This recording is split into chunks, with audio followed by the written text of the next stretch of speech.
Welcome to Managing Sexuality Intelligently with Stephen Ng, marriage and family therapist. My name is Jason. And I'm Steve. And what we do here is I present a topic to Steve, which I've planned ahead of time, and we talk about it for an hour or so. Every topic that we talk about is interrelated and revolves around Steve's life's work, which involves the intelligent management of sexuality. And today's topic is building equality into your relationship. It's a great topic. So I was thinking we could talk about what equality looks like, how do you build it, what's the payoff, and stuff like that.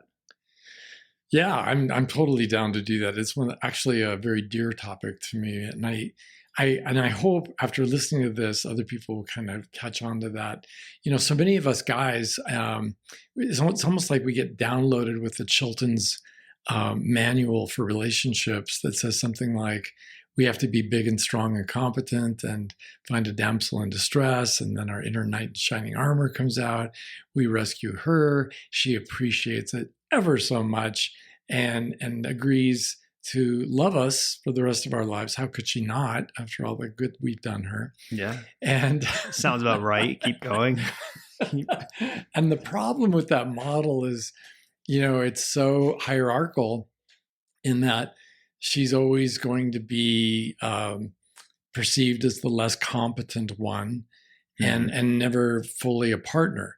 And there's a woman's version of that where all men are weak and they need to be, gosh, what was the movie? I think it was My Big Fat Greek Wedding, where she said, yes, the man is an older married woman said, yes, the man is the head of the family, but the wife is the neck, and she turns the head. And so it's almost as if we're all sort of looking for some sort of power and control, and we don't want to be in the one down position or the underdog position. And if there's going to be inequality, we'd all like to be maybe in that top dog position. But these are both failed models, whether we have a matriarchy or a patriarchy. They're utterly failed. And this is why I do consider myself a feminist, because I think feminism is that ideology that has promoted the notion of equality more than any other. And I know there are many people out there who will disagree with me on that, but I think feminism at its heart has really just longed for equality between the two genders. And I think, to me, that really makes so much sense, because then I have a partner, whether I'm the woman looking to, get into a relationship or the man, to think about somebody who is my equal. And by equal, let's have some disclaimers here at the onset. By equal, we don't mean the same. It's not like I've been dating women who can out arm wrestle me. Okay. We are all very different. We all have our strengths and weaknesses. And really, in that way, it's a little bit like another very annoyingly woke phenomenon, and that's diversity. A marriage, or a marriage by any other name, is that first experiment we all have with some notion of diversity, and then you bring equality into it, and it's utterly powerful. It's like the most powerful corporate partnership you could ever have. So I'm a big fan of equality. I was going to say, so that model that you talked about before, was that ever a standard? Did you think that was like, how did that model get created, or how? The knight in shining armor. Yeah. I think it has been a standard, at least in most of the world, most of the time. And that's unfortunate, because it presumes quite erroneously that the poor little ladies out there don't have much of a head on their shoulders, and they're not able to think deeply and richly. Is that like a chauvinist thing? Like where is that coming from? Is that like a man wanting to dominate women, sort of battle of the sexes? It is chauvinism, but I don't think it comes out of a dark place. I think, okay, let me come at this from the back end. Okay. So there are a lot of women who think men don't know how to share their feelings. And they base that on the men that they've dated or the men that they've been with. And but they don't realize that there's so many good reasons why men typically don't share their feelings. They grew up as boys learning that feelings were a source of scorn and ridicule, that other boys would mock them for being afraid or being in love with somebody. And so they learn to button up about their feelings and not let those out. Not learning, of course, in the process that feelings are sort of our compass to happiness. When our feelings tell us where it is and where it isn't. Yeah. And so, but then at the same time, those women are making those conclusions about men. There are millions of men out there who are quite willing to talk about their feelings. And the problem is so many women are not used to that. I would argue they're not used to that, and they're uncomfortable with it when he finally does share feelings. And I don't mean the politically correct feeling of baby, I love you, or baby, I always want to be with you, but things like doubt, like sometimes I don't know if we're really good for each other, or sometimes I'm not sure you bring out the best in me, or sometimes I'm not sure I really love you.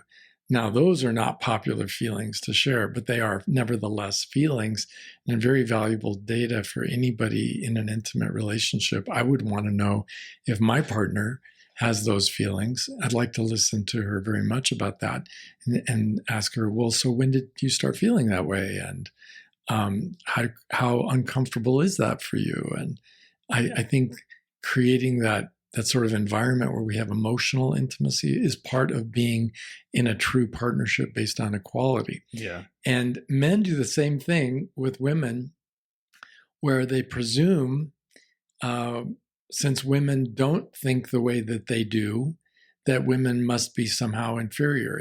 And it's part of our failure in our sex education system, because I know we all are aware, at least everybody listening to this is doubtless aware, that there's such a thing as Puerto Rican culture or Mexican culture, or even subdivisions within those groups. And we could talk about Black American culture, but it's so diverse, we'd have to also break that down to different groups. But within each one of these cultures, I would argue there's also a culture of women, there's also a culture of men. And across the world, evolutionary psychologists have pointed out we men have a lot of traits in common, and so do women. And out of the different traits, we tend to, because we're so ignorant of them, we tend to judge them. Yeah. So she's not just like me, therefore she must be wrong. And I'd like listeners to imagine this metaphor: father and mother standing below the big oak tree in the front yard, and the daughter is climbing the tree, and the mother is saying, "Oh my gosh, be careful! Don't you fall! Don't hurt yourself!" And the father is saying, "Okay, now lift your left leg, and put your foot on the next branch, and then stretch up. Okay, stand on that and stretch." And I ask myself, what kind of parent do children need? And I would argue, obviously, both. It doesn't have to be a one or the other. And it's that way really across the spectrum of human society and human endeavor. So whatever it is we're trying to do, whether it's, start a new business or move into a new town and become part of the community, men and women have different strengths they bring to these activities. And instead of listening to one another just long enough to hear the presumed idiocy come out of the other person's mouth, and then we roll our eyes, okay, you just don't get it. And we have men judging women, women judging men, instead of understanding that, women are collecting a different kind of data than men, and men also are doing their part. So when my wife and I go to some kind of a public gathering or a social event, we tend to split up, and she's talking to people and gathering up information about the event and the people there in a different way than I would.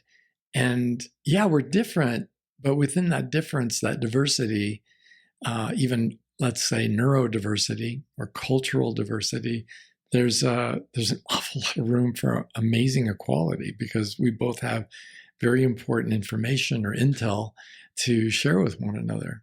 So we men tend to see, I have a lot of men friends, and when we get together, it's very relaxing to me, because even if we differ greatly on political matters or religious matters, we tend to see the world in a very similar way. But when I listen to my wife, and I mean really listen, not just tolerate her talking, but when I really listen, it's very clear to me she's a different sort of human. She collects data on a very different level. Different things matter to her in a different way. And if I could just relax and listen to that, I get to see the world instead of through a monocular view, I get to see it binocularly. And with binocular vision, our species achieve depth of field so we can see more deeply into the environment. And I think that's what partnership does for any of us. I think including a gay couple. Mm-hmm. You have two people with two very different points of view. And if they could just talk, I think that anyway, you can tell I'm pretty excited about this subject. Yes. And because I do subscribe to the notion that in our diversity there's strength, but only with the key of equality and mutual respect do we unlock that strength.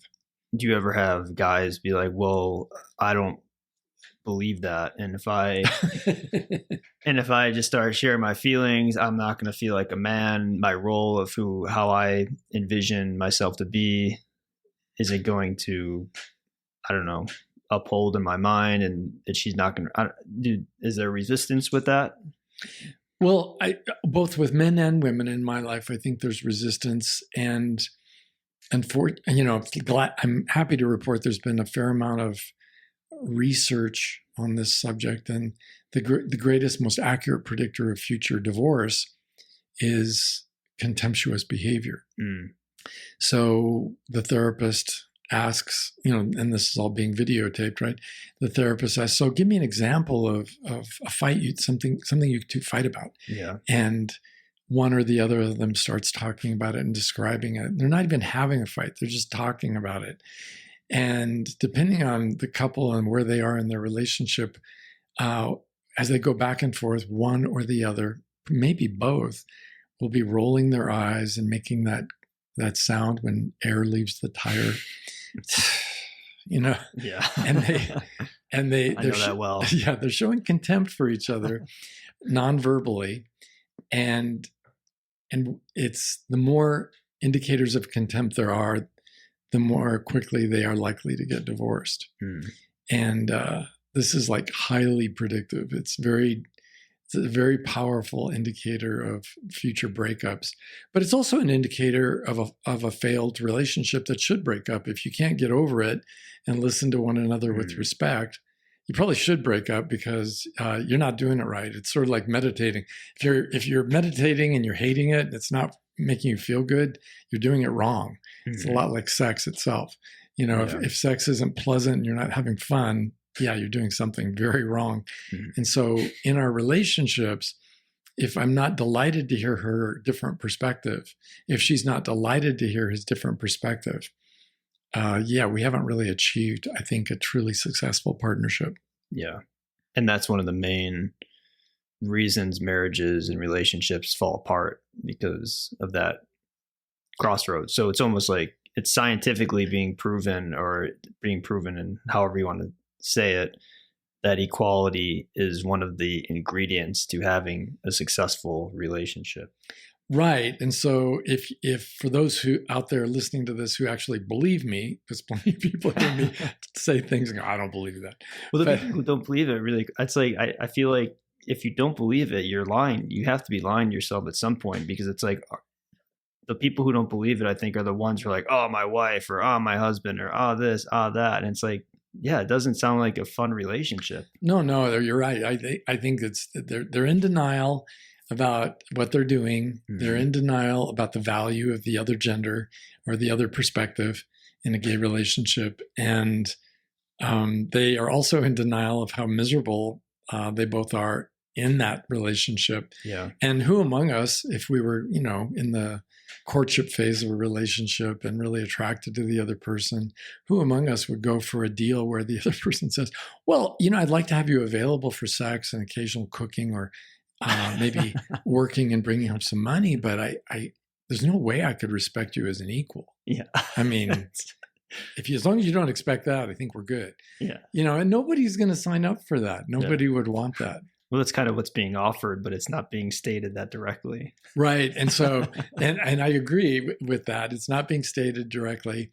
And I think that's why both men and women really need in their intentional interview. And for more information on the intentional interview, please listen to one of our podcasts on that subject. Yes. Because all these subjects overlap. But yes. when we're conducting an intentional interview, to really understand equality and whether it's being offered or not, you really have to listen to what's being said, but also what's not being said. So when you ask the other person during a date, so how is it you're single? I mean, because you just seem so wonderful. It seems too good to be true. How could you possibly be single? And I'm sure you hear that all the time, Jason. Yeah. And we say, well, and people will start describing their failed relationships. Mm-hmm. A little bit of flattery goes a long way to helping people open up and to say, maybe feeling safe to say, well, he or she was such an idiot, or I couldn't stand the way that they, always took the side of Democrats or Republicans or, this issue or that issue, or instead of, taking the time, what is it about that political party that attracts you? Mm-hmm. What is it about that issue that has got you feeling so strongly? We don't really do that. We don't conduct that interview very effectively for the most part. And then it's like, surprise, I'm married to somebody who doesn't respect equality as a value. And that's another weird thing. In our society, it's a political mantra, I think, to talk or even chant about family values, as if just saying those two words means you're somehow a higher order of being. But the truth is, all morality is based upon our values. All religion is based upon our personal values. So would any of us join a church or religious group that didn't honor the values we held dearest to our heart? Of course not. So if you went and found out that their core doctrine was actually anti-love or anti-truth or anti any of the things that you believed in, you wouldn't do it. So when we talk about your values as an individual, is equality one of your core values? For me, it is. And I'm asking everyone listening to this to really ponder that. In your friendships, do you really believe in equality? And in your romances, have you had a history of treating each other with equality? And I think that's, for those of us who can be honest, we could see less than sterling behavior down through our histories. Yeah. I know I can in mine. Mm-hmm. I really subscribe to this notion of the knight in shining armor. And then during the course of the relationship, of course, it became very Christ-like and sacrificial in the sense of I'd climb once again up on the cross and sacrifice myself for her good. And the problem there. And this isn't your first marriage. Well, okay, but yeah, we're not naming names. You're not. Okay. So, but in relationships, I think in general, that's what a lot of young men do. And don't you lose yourself when you do that? Of course you do. You lose yourself, and you lose yourself in the process of not honoring yourself and honoring your own needs. So why do we even get in relationships? It's not a rescue mission. You're not running a 911 service. You're not supposed to be collecting stray dogs off the street. So it's meant to be. The stray dogs are so cute. Yeah, they're adorable. It's meant to be an intentional partnership where we intentionally combine our resources so that we can face life's challenges as a true partnership, thereby increasing the odds of our success. And when we don't do that, when we don't have a true partnership based on equality, we lower the odds of our success. Mm-hmm. Part of that success is dependent on everybody getting their needs met, whether it's him or her, to be able to say, yeah, that sounds good, but it doesn't really work for me. What do you mean it doesn't work for you? And to thrash that out, and so that we can both come to an agreement on something that, even if we don't agree, would we be at least willing to try that idea for 30 days? That's an old counseling trick. Would you be able to try it for 30 days and then re-up if you like the way it's working out? So that's something couples could do now if maybe they are listening to this and like, oh, I don't have an equal relationship. Then It's like they have to propose maybe to their partner, hey, I was listening to this podcast and I'd like to try this for 30 days. I hate it when you listen to that podcast. Yeah. It's ruining our marriage. It's like when you used to listen to Oprah. Yeah. So my intention is to make you the next Oprah. Boy, Oprah. So I do think trying things on for size, but if you're truly in a relationship that's not based on equality, even having that discussion where you share that you don't feel like an equal in the relationship and what you would need to get there, even if no matter what happens, you get to kind of proof test the concept with your partner. And if they say, yeah, I don't want a marriage like that, it's like, oh, well, then you don't want a marriage based on equality. And then the person with the big fat idea they got from their big fat podcast, they get to say, okay, so you're willing for me to be unhappy and not willing for things to be fair. And I'm going to have to think that one through because I'm not sure that's ever going to work for me. And for me, I don't see how it would ever be acceptable to anybody to be a second-class citizen in their own home. Yeah.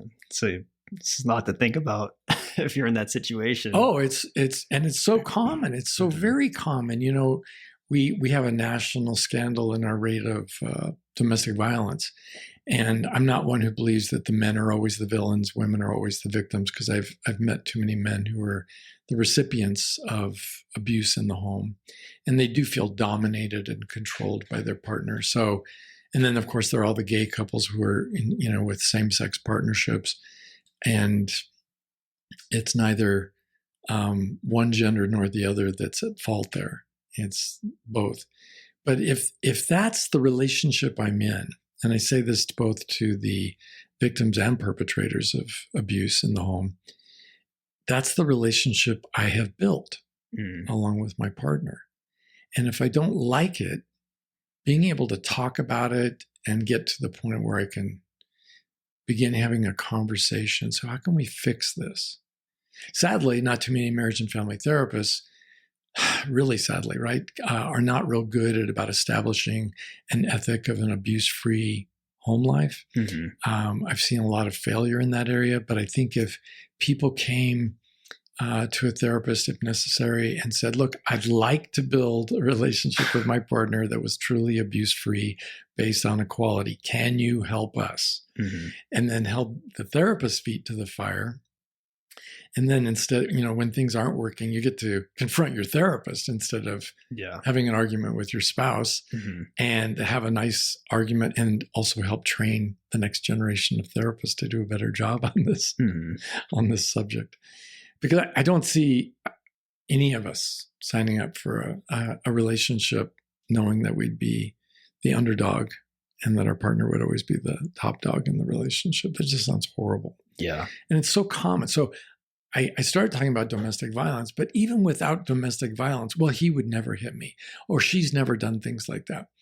Okay, but does it feel, like who's really in charge?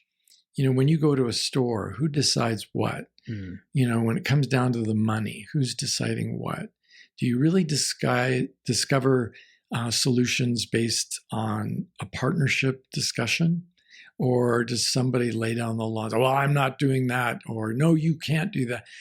And I think that is so common, even when we don't hear the pronouncements that say I'm forbidden to do something, or like hang out with this friend, or go to that place, or engage in that activity, or listen to that kind of music. Even if I'm not forbidden, I often find myself getting punished, right, in a dysfunctional relationship. I don't have that relationship in my life, and I'm really grateful for it. But you have to, I think everybody listening to this has to understand, we all need to take responsibility for what we're building. And if you feel punished for the choices of, how to groom your hair, or how to wear your clothes, or what kind of music you like, or who your friends are, where you're going to go, or what you're going to eat, or how we're going to spend our money, or where we're going to go on vacations. Those are things that they're either clearly my decision if it's my hair what little is left of it, or in her case, her hair. She gets to decide all those personal issues. But if it's something that really affects me in a direct way, like I helped earn the money, I want to have a say in how we're going to divvy it up when it comes to Christmas shopping or any other spending or saving. I want to come to a consensus. And it's a great way, again, for people to pull the mask back off of the face of a truly dysfunctional relationship. Because if we can't, and that's such a scary thing for us, because if we can't do that, if we can't function as equals, and I do get punished every time I say something or that I want to do something, or I just simply stick up for myself. No, that's actually my decision, not yours. Then I'm really in a dysfunctional relationship, fighting for equality. But how many years do I want to spend doing that? Yeah. It's not that complicated a concept. So I would say for everybody who's single, you'd certainly want to incorporate this idea of equality into your intentional interview. Oh, what are you looking for in your life? Well, I'd like to have a relationship that's abuse-free and based on equality. Does that sound interesting to you? What's that? And you could say that. You could be that direct with it. Absolutely. And it's describe what you mean by that. And it's funny because... And share the podcast with them. Of course. Never forget to go to the podcast for information. But there's just so many people who are unsure of what that is, and they will just nod their head and say, oh, yeah. But they don't mean it because they don't really know what you're talking about, and they've never seen such a relationship. And that's why the person who is making the proposal, or at least trying to be open and disclosing, they really need to have examples. And by abuse-free, I mean no yelling, name calling, put downs, guilt trips. I mean not trying to control anybody over anything that's personal. Like Gandhi said, any attempt to impose my will upon another is an act of violence. So I don't want to impose my will. I want to share my life with this other person, or at least the right other person. Yeah. And for me, a tip to the listeners out there, the way I frame it too, through this therapist that I know, so it's not even coming directly from me. It's like, well, I found this guy, or I listened to this podcast, or these are the ideas. And I've been listening to them and working through them in my head and then putting them into practice in my day-to-day life. And they really seem to be leading to more happiness, more love, more joy, or whatever it may be. And that sort of thing. It just seems to help, maybe rather than you telling somebody this is the way it is. It's like having a source to direct it from. And yeah, if equality doesn't mean that we're the same, what does it mean? It means we're of equal value in the relationship. It means we each have a very vital part to play, and that we each have an opinion worth listening to. I can't tell you how many times I've gotten stuck on a problem and even been overwhelmed in my own mind. And because I do have a relationship that's abuse-free, and I do have a growing sense of intimacy, I can share my fears with my wife, and she'll look at me and say, oh, well, that's easy. And then in 2 seconds, she lays out what she thinks is happening. And then I realize, oh my God, I'm so limited in my own little worldview. And just to have another person outside of my head is such a gift. And so for everyone, I think what equality really means is the end of loneliness in our lives. We really have a partner. We're not out there on our own. And whether we agree on everything or not is not so much the issue. It's realizing that with equality, we're of equal value and we each have a part to play in this. And I really want everybody to have that. So it's weird because we do have forces in our world who are pushing for inequality. Mm-hmm. And there's certainly, like America's favorite, racism. But there's also such rampant sexism that really keeps us all from seeing the value in the other gender. And then we have our own history of early childhood trauma that keeps us from really being free to give love and free to receive it, because of that early childhood trauma interferes with our ability to surrender control. So it seems like it's always about control, right? Mm-hmm. And I think equality is also the remedy to that, because as my mother would say to me and my brother, there'd be like one piece of pie left, and I would say I want it, and he would say he wants it, and my mother was like Solomon in her wisdom, and she would hand me the knife.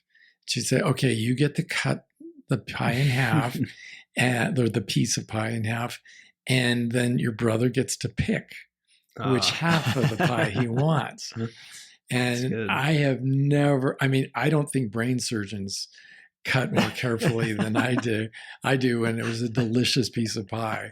I made sure both pieces were equally desirable. And that's what I'm arguing for in a relationship, that whatever solution we come up with, who's going to wash the dishes, how will the chores be distributed, who's going to have to carry the lion's share of any given task, to be able to say, well, what would be fair? And fairness would be, well, would you be willing to take that other piece of pie? If your partner wanted that piece of pie, would you be willing to take the other? And a lot of times decisions don't pass the pie test. Yeah. So, and then, also there are other things like our own competencies or aptitudes. My wife is by far the better chef in the kitchen, and she loves cooking, and I'm gone a lot of the time working.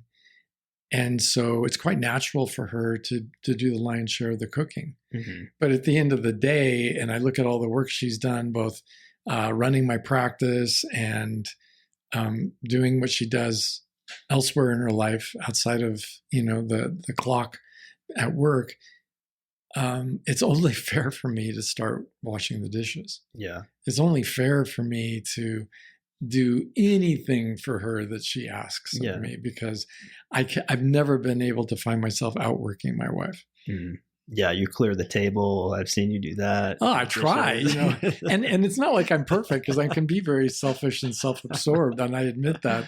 But I hope, and I'm confident my wife would say, well, he's at least open to being challenged. Mm. And I just want things to be fair. Yeah, I don't need to be served like I'm some pasha sitting on a throne and she's some slave girl, attending to me.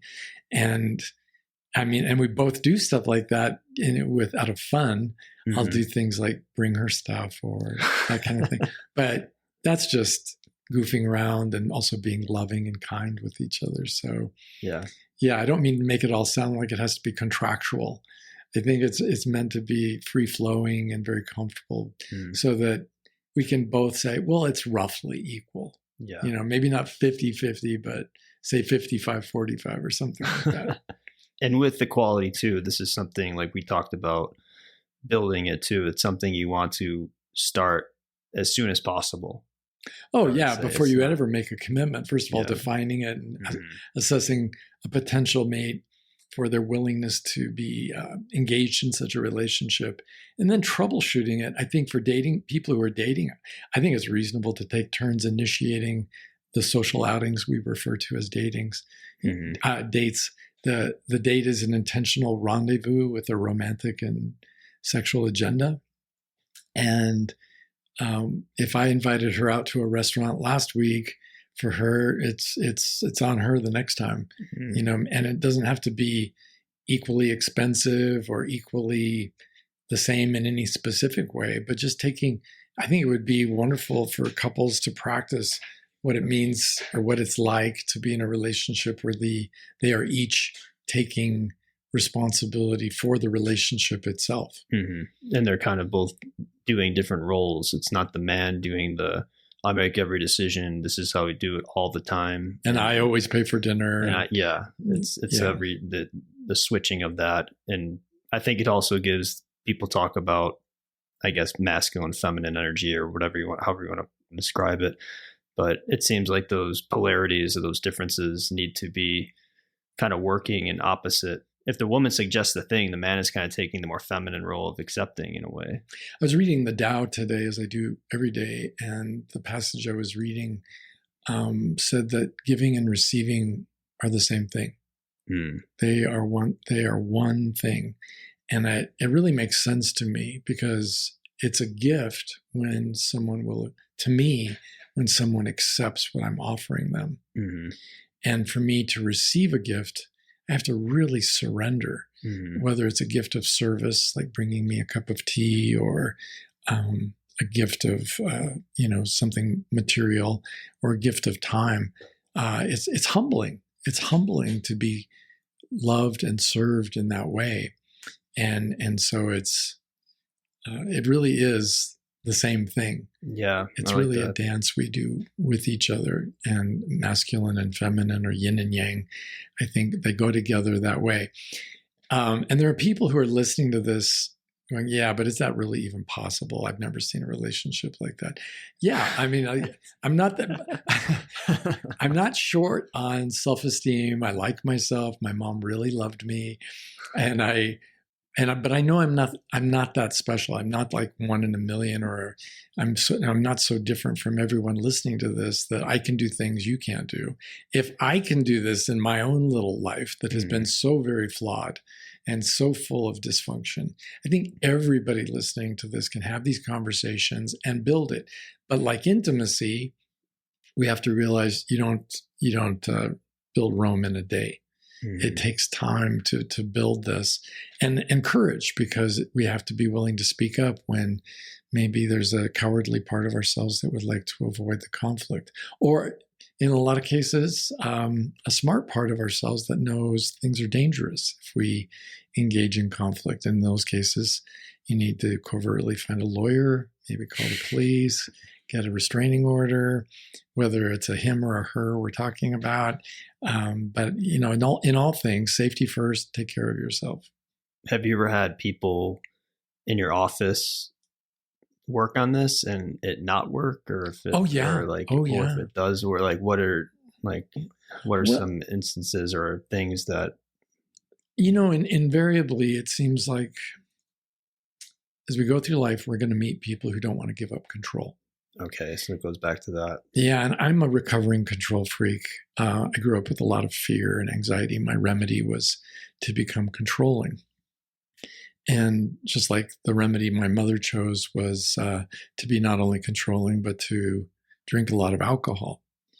And other people have other ways of being controlling. Some people are controlling from the underdog position, being very passive, but you can still see how they're being very controlling. We're pretty clever as a species, and we found a lot of different ways of being controlling. But for the person who, whether they're in the top dog or the underdog position, it really doesn't matter once the other person proposes this idea of equality, because they'd like to end their loneliness. They'd like to really feel connected to the other person. It's quite often for the other person, whatever position they're holding, to resist. And I understand a lot of that being just, this is what normal couples do, is they bat ideas around back and forth. And it's part of the process of assessing ideas for how good they are. But this is an idea that's sort of intuitively obvious to most modern Americans, that equality would be, yeah, of course we would want to be in a relationship based on equality. Of course, just because we wouldn't want to have either of our children, either male or female, in a relationship where they were dominated. Why would either one of us want to be in a relationship where we're dominated? Would we want such a relationship for our children? No.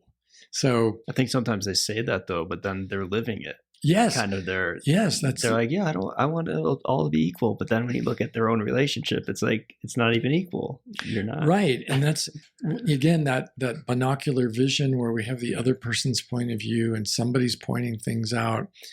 And and a lot of it too could be cultural, whether it's religious culture, and the Abrahamic faiths are not the only faiths that are very oriented around masculine control. But it's also true culturally that, a lot of people with or without religion just tend to think that whatever gender it is that they've seen, my mother was always the one who called the shots in my family, or my dad always called the shots, or my dad was always a wimp. I'm not going to be that way. Yeah. You know, we tend to follow patterns, or we tend to lean backwards and avoiding those patterns to the point where, no, we're just reenacting the patterns with the different genders. You know, and it's crazy. I don't want to be like my mother, you know, and that person ends up being the opposite end and turning their partner into their mother. And but if the mother was abused or the mother was the control freak, it doesn't really matter. And some couples make it really hard on the counselors, because on some issues, he'll be the control freak, like say it's about money. On others, when it comes to sex, she'll be in control. Or on Mondays through Fridays, somebody is in control on some things. And then on the weekends, other things are treated as control issues. So if you're feeling uncomfortable and the word control pops into your brain, it's probably because you're being controlled. And to just ask the question, hey, is this a control issue with you? And to have that, what? I am not being controlling. I just want it the way I want it. This was my idea.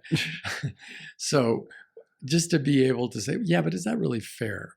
And getting back to that. So not exactly rocket science, the whole idea of the couple having equality in the home, but really difficult to do. I mean, it's difficult to achieve that. It's simple, as they say in Alcoholics Anonymous. It's an idea that's very simple but difficult.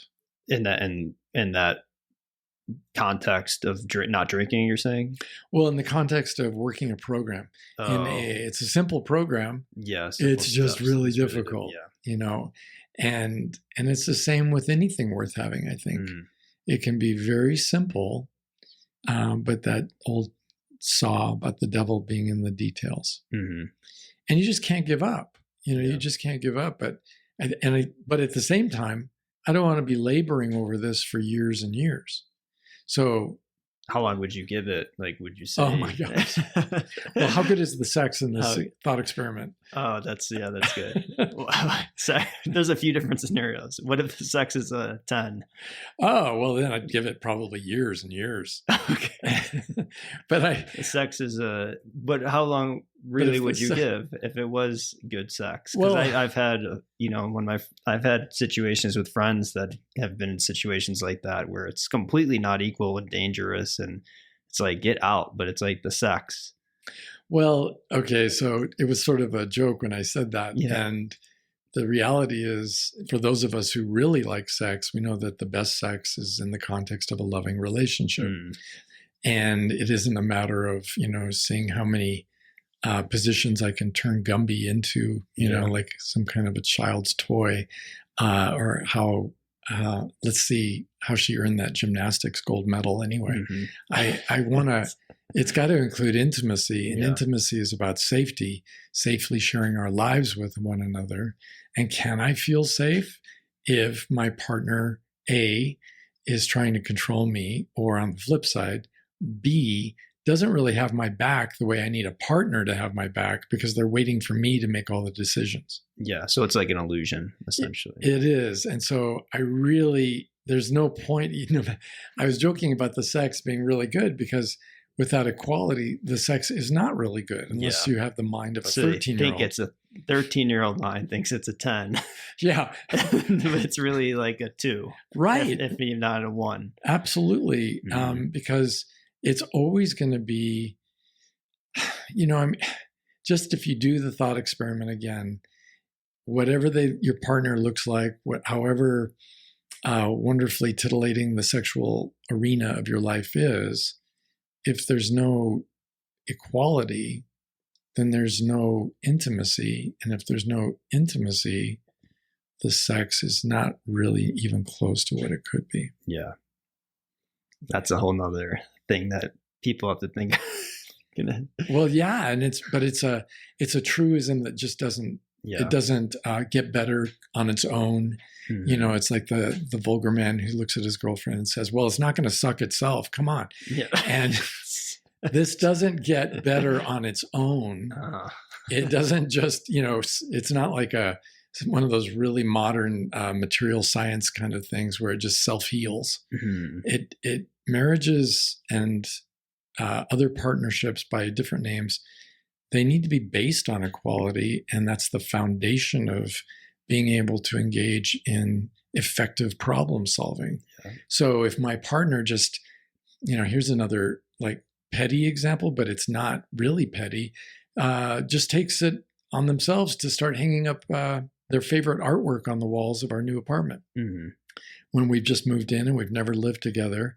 And I'm looking at the artwork and I'm thinking, God, I hate this. Yeah. Now, you have a choice about saying something, or you can remain silent and just live in an environment that is supposed to be your safe place, except it isn't safe because you hate the way it looks every time you walk in, and you feel embarrassed when your friends come over and they kind of look at you funny, like, really? Yeah. Hello Kitty? That's your favorite artwork? And I'm not against Hello Kitty, by the way.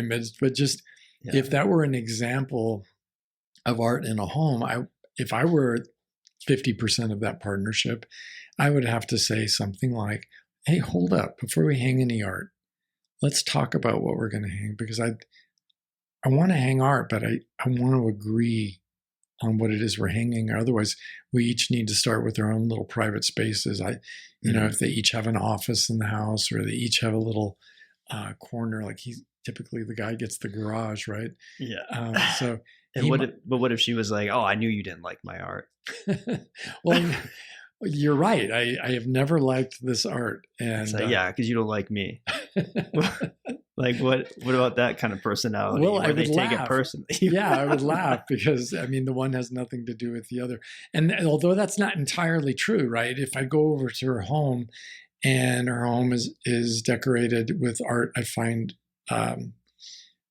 puerile, juvenile, obnoxious, then really I'm probably kidding myself. Just because she comes with, not in addition to really bad art, tasteless art, she also comes with a vagina, and I'm really focused on that vagina. That doesn't mean I'm thinking straight. I think that means I'm not thinking straight. Yeah. Because your taste in art and in decor really comes out of a very deep innermost place in your heart. I know men get a lot of crap for being attracted to attractive women, as if there's something weird about that. But our love of beauty, and I'm speaking of humanity's love of beauty, it's in our DNA. And when somebody displays their sense of beauty, which is what art on a wall is, a demonstration of their sense of beauty, as is their fashion sense, as is so many of the decisions we make in life, the music we play, and even the way the Navajo have a saying, talk about the way of beauty. There's a beautiful way to live our lives. And if I don't like the way the other person is living their life, decorating their home, the kind of music they're listening to, etc., and not to forget fashion, because I think that's equally important as an art form, then I'm kidding myself. I'm with the wrong freaking person. And the whole point of these podcasts is not to get a boyfriend or a girlfriend. It's to get the right one. And I understand they come with interesting sexual apparatus, sometimes known in Britain as the wedding tackle, or the jiggly parts. But there's got to be more to your thinking than that.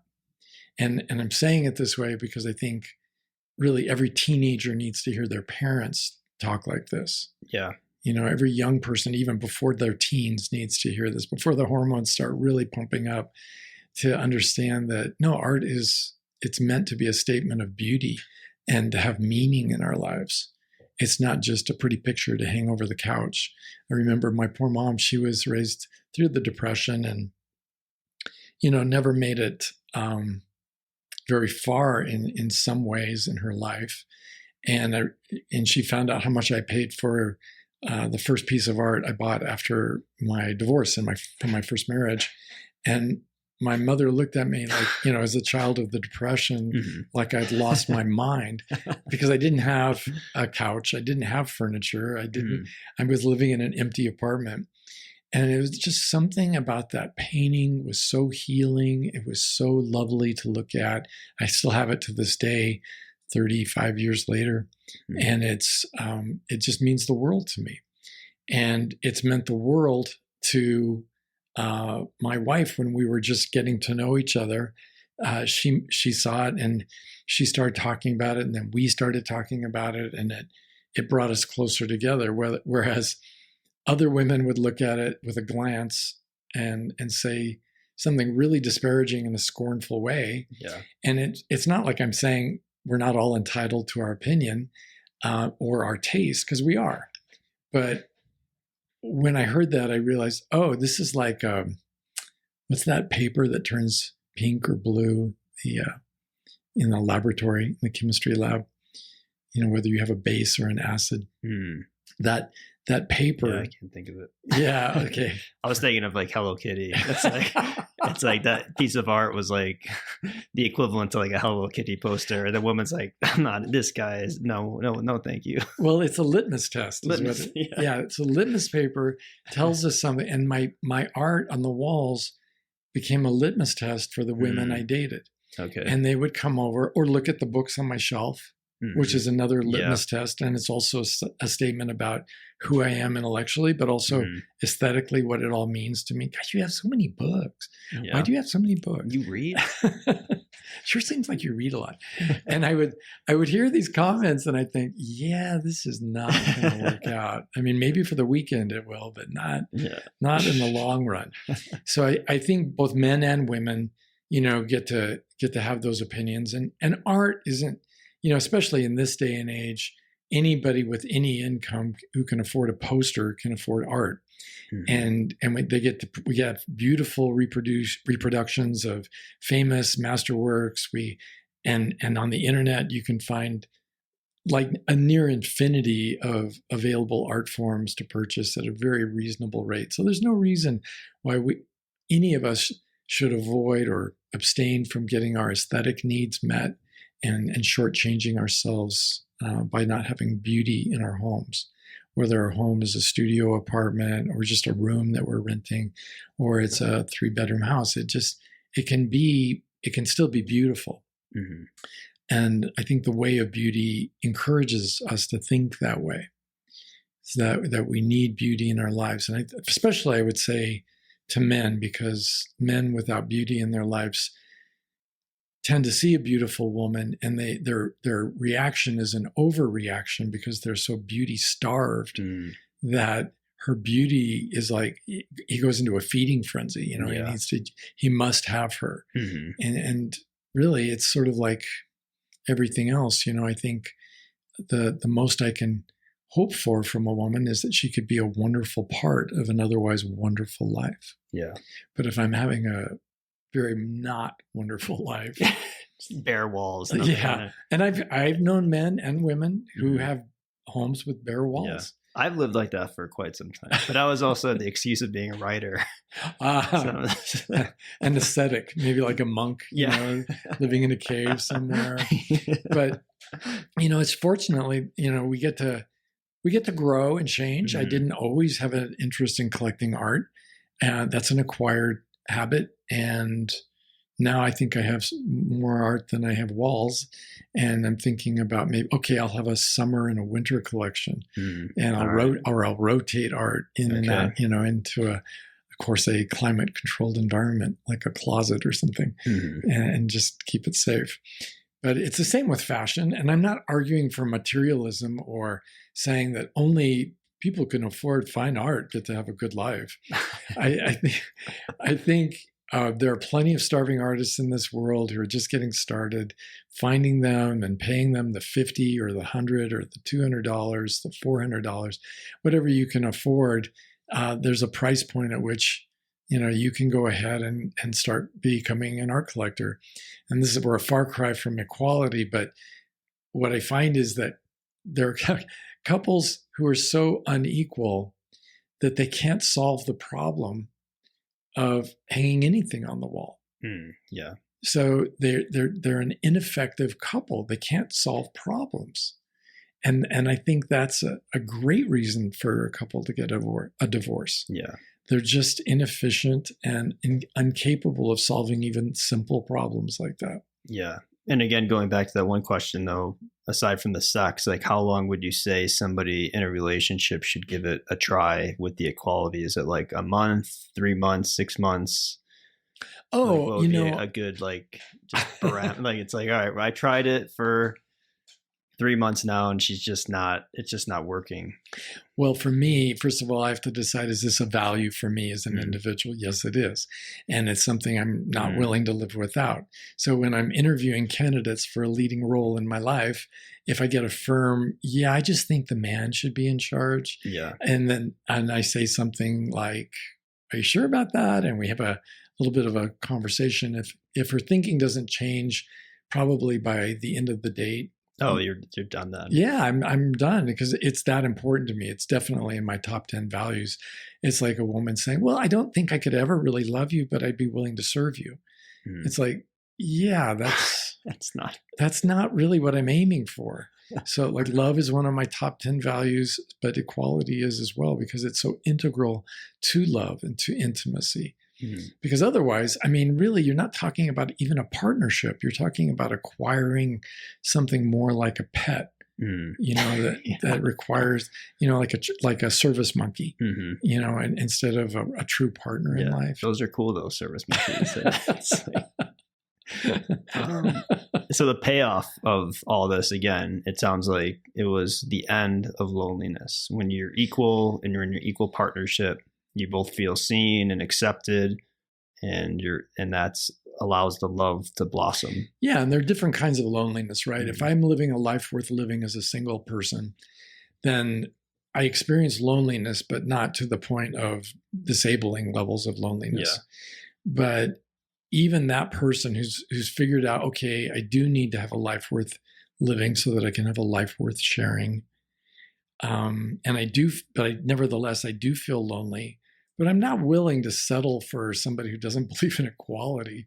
I mean, geez. So, I'm not willing to compromise my values so that I can have some company, because as a single person, we're always free to go on a date and to have great friendships and meaningful relationships of all kinds. So I don't really need to compromise on that value. And if in the course of the courtship and which I think needs to be extended, I think people need to really go slow and get to know each other. And even if we move in together, I don't think we have to get married, because now we're inviting the government into our business, which has its benefits, but also its downside, because when we do find out, let's say we do find out down the road that despite my attention to the detail of equality and my really trying to do a good job of qualifying this person, I was wrong. I made a mistake. And when it came to money and actually, when things changed, like I became disabled and my partner carried the lion's share of the work, let's say. Oh, the whole idea of equality was based on us both working and splitting the bills because we're both working. Now, their money is their money. Yeah. And I get a little something, a little measly allowance or something. I'm not really a vested partner in the partnership. And if things change like that, I would say, especially for those living in a community property state, yeah, this is time to go ahead and get that divorce. Yeah. Take your half, move on, because it's just going to be so much better. And life is just too short to be living with somebody who doesn't respect you as a fully franchised human being. Great. So that's a great spot to end. So we're going to wrap that up there. And to end, we have a listener question like we always do. So if you have a question for Steve, you could visit stevening.com and fill out the contact form. So here we go. These are always pretty good questions. I don't know how people come up with these, but they're never easy. Well, let's see. This one says, "Hi, Steve." So like they know you. Friendly. Like it. You have said it's abusive abusive if you call your girlfriend a bitch if she's acting like a bitch. But when I tried telling my girlfriend she was being abusive when she was being mean and super bitchy, she called me a effing moron. How should I be calling her out? Wow. Gosh. Again, this one is like I said earlier, it's simple but really difficult, because if the person who said they loved me at one time is now calling me a effing idiot, how is it that I'm supposed to really believe that they actually love me? Mm-hmm. So this is kind of an example of what we're talking about with equality. I presume the individual, if they know me and they're listening to me and taking in my content off the internet, they're probably aware that they should have gotten into a relationship based on equality that was abuse free, and gotten a commitment to have an abuse free relationship. And my suggestion, again, because abuse is so easy to identify, it really is. And if I say to my partner, I feel abused when you talk to me that way, I feel disrespected, I feel hurt, I feel sad when you talk to me that way. And then they respond with more abuse, dialing it up even worse, calling me a fucking moron. Yeah. It's at that point that it's strike three, you're out. Mm. And for me, to keep we humans, we have a woeful tendency to get systematically desensitized to good things and to bad things, whether it's a beautiful view of a gorgeous lake out the plate glass window from our living room, or it's somebody who's treating us with disrespect. Repeated exposure to any stimulus lessens the impact of that exposure. So here's the problem. I can get used to it. If I tolerate abuse, I'm going to get used to it. Okay. And if I get used to it, eventually I'm going to join in. I myself am going to become abusive. So I have tried to keep myself honest in my dating years with a 3 strikes, you're out. So I talk about it before there is any abuse. I live in an abuse-free relationship. I explain what that is. I get into the relationship. Things go along swimmingly for a period of time until they don't. And then there's some abuse. And by abuse, I can call out a tone of voice that says in all but words, you're a fucking moron. Or somebody just hanging up on me. I think that's very disrespectful.